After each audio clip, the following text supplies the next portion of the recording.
Late one night, Arnold and Jim Paxton share drinks beside a fireplace in a house once owned by Arnold's deceased friend, Eddie.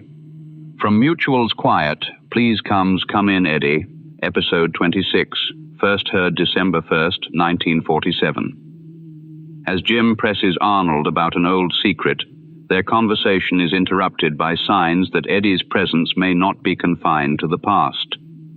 Wyllis Cooper wrote, directed, and produced the program, with Ernest Chappell as Arnold, Les Tremayne as Jim Paxton, and Arthur Cole as a police officer. This broadcast also marked Albert Berman's first appearance as the series keyboardist, and places Quiet, Pleases César Franck theme within the action at the piano. And now, the original broadcast. Quiet, please.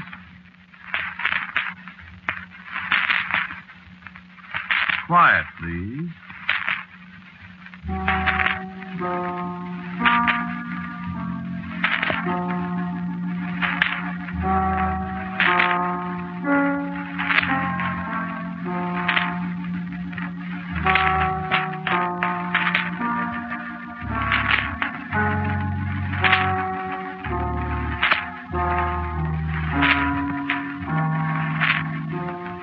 The Mutual Broadcasting System presents Quiet, Please, which is written and directed by Wyllis Cooper and which features Ernest Chappell. Quiet, Please for tonight is called Come In, Eddie.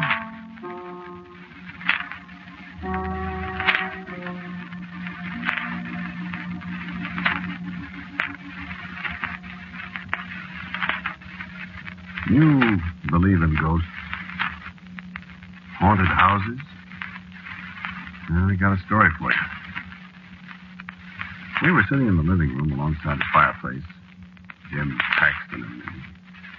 Just sitting there and talking a little, having an occasional nip out of a bottle. Just sitting there and looking at the fire. And just the two of us. Carol was at the apartment in New York laid up with a cold. Well, I'd run into Jim on 39th Street that afternoon. He said, how's about driving out to the country to your place, huh? That's what we were talking about this night when it was raining.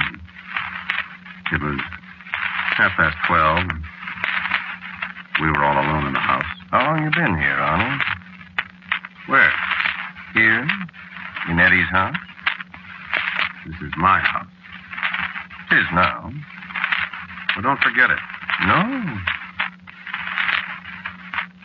You feel funny living here? No. I would. Yeah, I suppose you would. Eddie ever come around? Are you kidding? No. Does he? Well, how could he? Well, he liked the house pretty well. Yeah, if he came around now, he wouldn't recognize it. I couldn't see what you'd done with it. It was so dark when you come in. I'll show you in the morning. Good. Fire feels good. Yeah. Yeah, where you been all this time, Jim? Different places. You stayed right here, huh? Here, in New York. I think maybe Carol and I will move out here, though, permanently in the spring. Not for me. Nobody asked me. Say, Arnold. You got much left? What do you mean, much? Well, I mean, you know, besides the house. Why? Well, I got some. Why? You broke? Pretty near. You still got your card? Union card? Sure. Well? What do you mean, well? If I'm going to play piano, I'm going to do it for fun. What am I supposed to do? Oh, I thought maybe you'd have an idea. Well, I gave you an idea. Yeah. That Eddie's piano? That's my piano. The one Eddie had, I mean. Yes. I haven't touched a keyboard in years. So, okay. guess Eddie wouldn't mind if I play his piano, huh? Lay off that Eddie stuff, will you? Remember that thing he used to like, huh?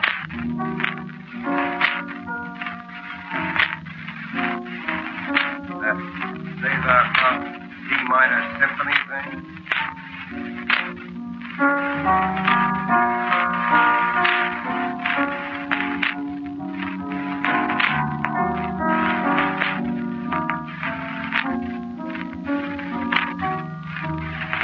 Hey, cut that out, will you? Obviously. Yeah, leave the piano alone. Okay. We just talk. Huh? Why don't you just shut up a while? Oh, I kind of feel like talking, I guess. Well, I don't. Well, I'll talk.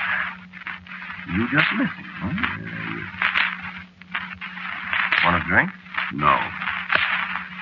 I'll have one. Yeah, I wouldn't want to be alone in this house with Eddie walking around night. Cut it out. Haunting you. I told you to cut that out, you hear me? Oh, now, look. You busted one of Eddie's best glasses. You, son! Just what are you trying to cook up? I thought you weren't afraid of ghosts, huh? I'm not. I'm not, I tell you. Okay. What are you up to, Jim? I just thought maybe I'd, get your mind on Eddie for a little while. Why? Well, I'll tell you, Arnold. I gotta have some dough. Oh. I get it. Good. And the answer's no. I mean, I gotta have it, Arnold. Well, listen, you got the big half when... When we murdered Eddie?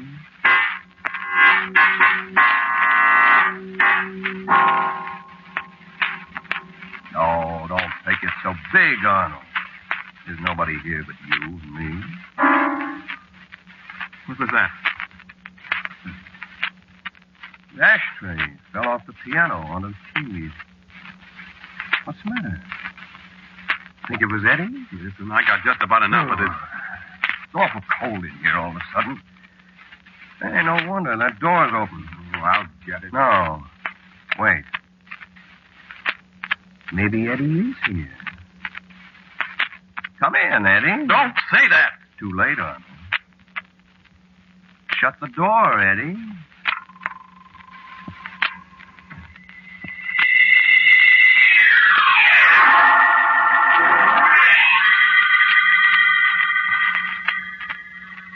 It was the wind, I told myself. But it must have been the wind. The wind does funny things in an old house like this one. Sure, the wind can open a door, and then the draft through the doorway will close the door sometimes. Won't it? It couldn't be Eddie. Well, Eddie's dead. Eddie died 6 years ago, right here in this house. Right here in this room. Well, I couldn't help it. I liked Eddie. Well, Eddie was my cousin, wasn't he? I couldn't help it. He had more money than he knew what to do with. I couldn't help wanting his money. Well, everybody wants money, don't they? Eddie shouldn't have let me know he'd made that will and I was to get everything. The house and everything.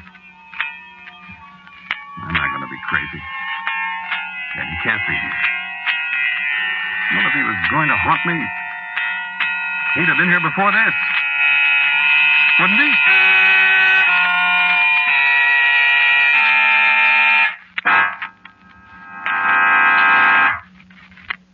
Well, there isn't any way out of it, Arnold, you see?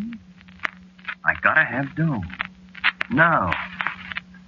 And I won't give it to you. Now, look, Arnold, let's be reasonable.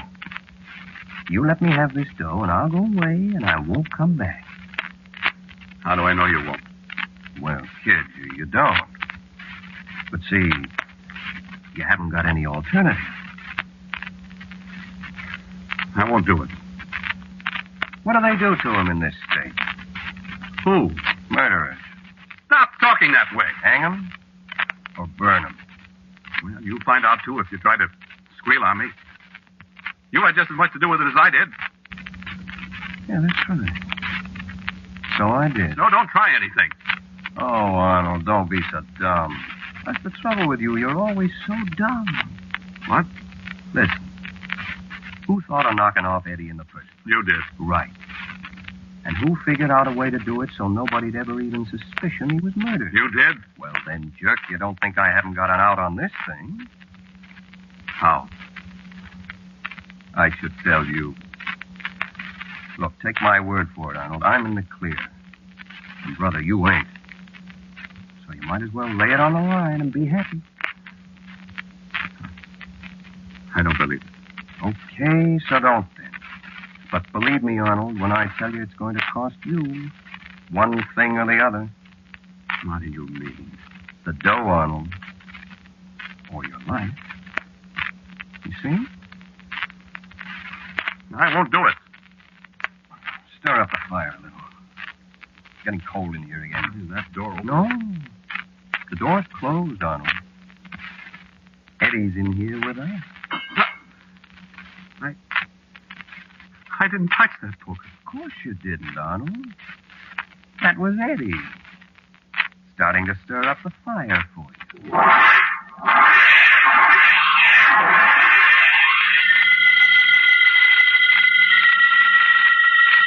There's no such thing as a ghost. Well, when people are dead, they're dead. They don't come back to haunt other people. Jim Paxton was playing some kind of a trick on me, just like he tricked me into killing Eddie. Well, I would never have thought of it till he suggested it. And I used to lie awake nights thinking how fine it would be if Eddie was dead and I had all his money. And I remember how Jim Paxton worked on me. I remember how he said Eddie would be better off because he was so sick all the time. And during that time, he told me he'd figured out a way to kill Eddie so that nobody'd ever have the faintest suspicion. And he kept talking about what we could do with all the money Eddie had. And Eddie in the next room with that crystal cocktail shaker of his, calling to us to come and have a drink with him. He was so lonesome. And the two of us would drink with him, and he never knew what we were thinking over the rims of our glasses. I remember Jim whispering in the corner. Nice guy, Eddie. But he's so useless, Arnold. And I remember Jim on the telephone. Poor old Eddie. Always half drunk. The devil in that continual pain. And I remember waking up in the middle of the night and thinking I heard Jim's voice somewhere. We'd be doing Eddie a favor, Arnold. And a day in this very room, and Eddie on the floor. And Jim walking across the room with that big, toothy grin of his and sticking out his hand and saying, Congratulations. Congratulations, rich man. And then the sound of a poker falling on the hearth in Eddie's house at midnight. With nobody there but me and Jim Paxton. That was Eddie. Starting to stir up the fire for you. I want a drink. No, now wait, Arnold. Now, cut it out, Jim. I said wait. We want to get this thing settled before you start to get tight. I'm not going to get tight. I just want a drink. You'll get a drink. I want to straighten this thing out first. Now, look. I'll give you $1,000. Why, you big-hearted old fella, you. Not another dime. Hand me that bottle. Kid, I don't want $1,000. Will you give me a drink? No. Kid, look. I want a lot more than 10 lousy $100 bills. No, you're not going to get it. I think I am. Well, how much? How much have you got? None of your business. Look, let's stop kidding around, Arnold. I got a pretty good idea how much dough you've got. You have not. Why, you'd be surprised. Look, for $20,000, I'll never see you again. $20,000? What do you think I am? A jerk. Now, listen. A jerk that murdered his cousin. With your help? Arnold, I never touched him. Well, but you... You killed him. Well, you're just as guilty as I am. Give me a drink. After a while. What about this 20 G's? You know what I could do, Jim. What could you do, Arnold? Well, you said I killed Eddie. You did? It ever occurred to you that I might kill you? Sure. I'm bigger than you, Jim. Yep. Why, I could... You could choke me. Or you could hit me with a poker. Or maybe you got guns here you could shoot me with. I think I will kill you. Do, huh?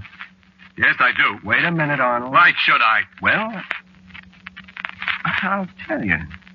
Arnold. Go on. See, the trouble with you is you're so dumb. Dumb enough to kill you. Yeah, that sure would be dumb, boy. Yeah? Look, kid. I told you I got an out if I have to turn you in. I was smart enough to figure that out so nobody can touch you. What's that got to do with me killing you? Well, Arnold, boy, if I was smart enough to figure out a foolproof way of knocking off your cousin, and if I was smart enough to dope out a way to keep my nose clean if they hang you, well, wouldn't I be smart enough to have an angle that'd keep you from bumping me? What do you mean? You know, one of the reasons I like you, Arnold, is you're so simple-minded. Look, don't you ever go to the movies, or listen to the radio, or read a book? What are you talking about? Okay. Look, there's a little note written to a certain guy that spills all the works about how Eddie got knocked off. And this little note, Arnold, is in the hands of a certain other guy. If I don't call him up or come see him for 24 hours, he mails the note. You see how simple? I don't believe it. Okay. Knock me off and see. You know, Jim,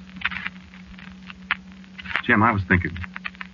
Well, what do you know about that? I was thinking, wouldn't it be funny if Eddie was here? Funny? Oh. You know, if Eddie was here listening to us two talk about how we Murdered is the word, Arnold. all right, murdered, how we murdered him. You know, I don't think he knew who did it. I never thought of that. I don't think he did. He was standing there, right over there. I remember. And he had his back turned to both of us. Let's not go into the details, Arnold. I remember it well Well, enough. I was just thinking if he was here, finding out that we murdered him. Now we're talking about getting rid of each other. Yeah.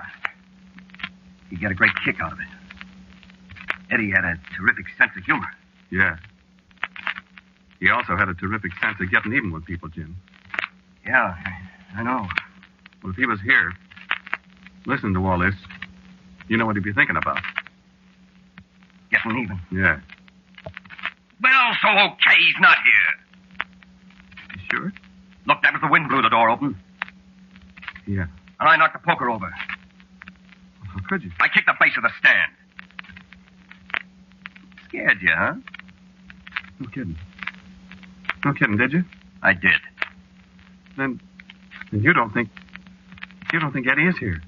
Are you nuts? Well, sure. How could I mean, there aren't any ghosts, are there? Well, not to change the subject, boy, but what about my money?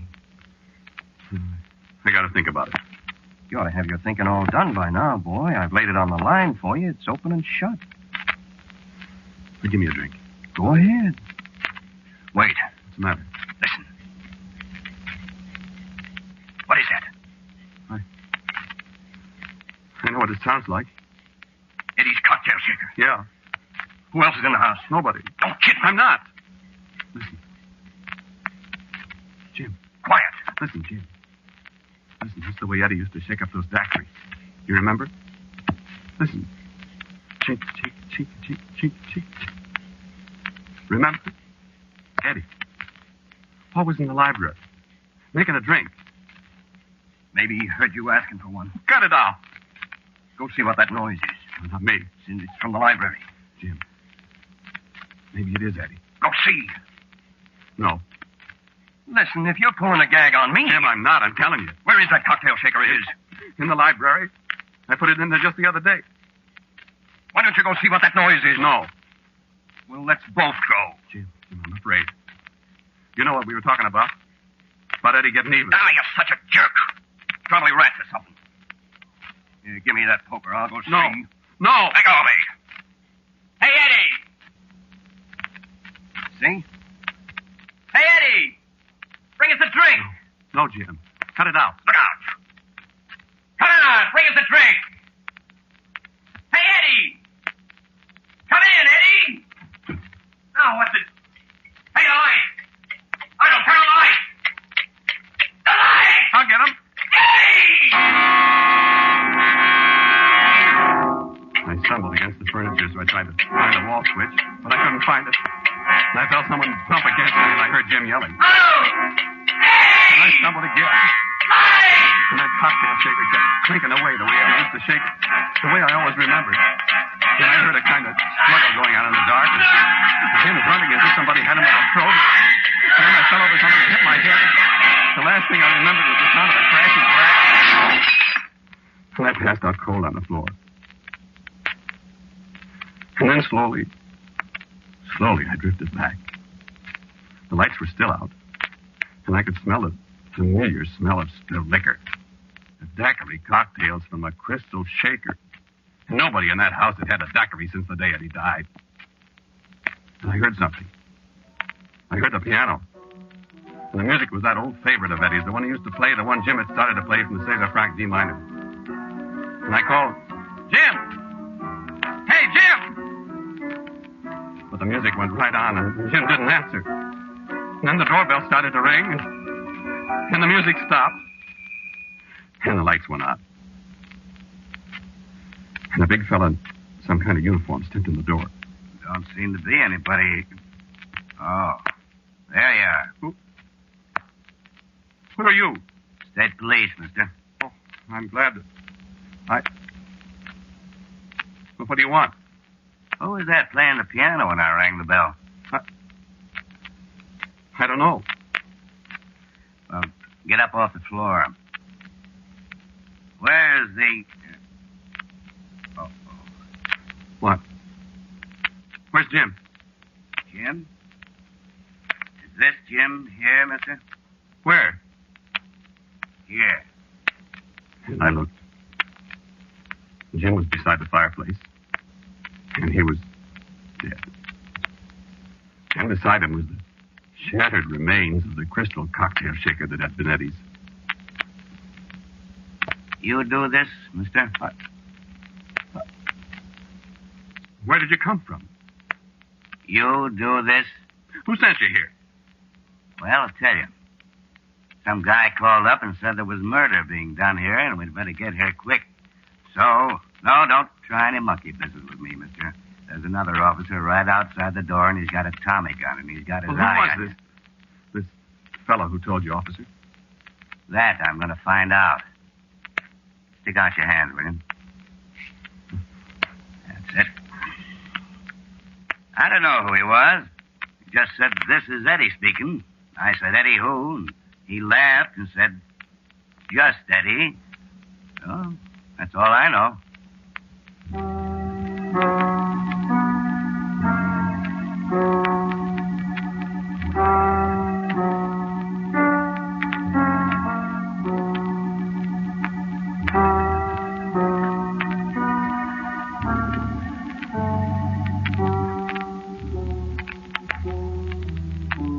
You have listened to Quiet Please, which is written and directed by Wyllis Cooper.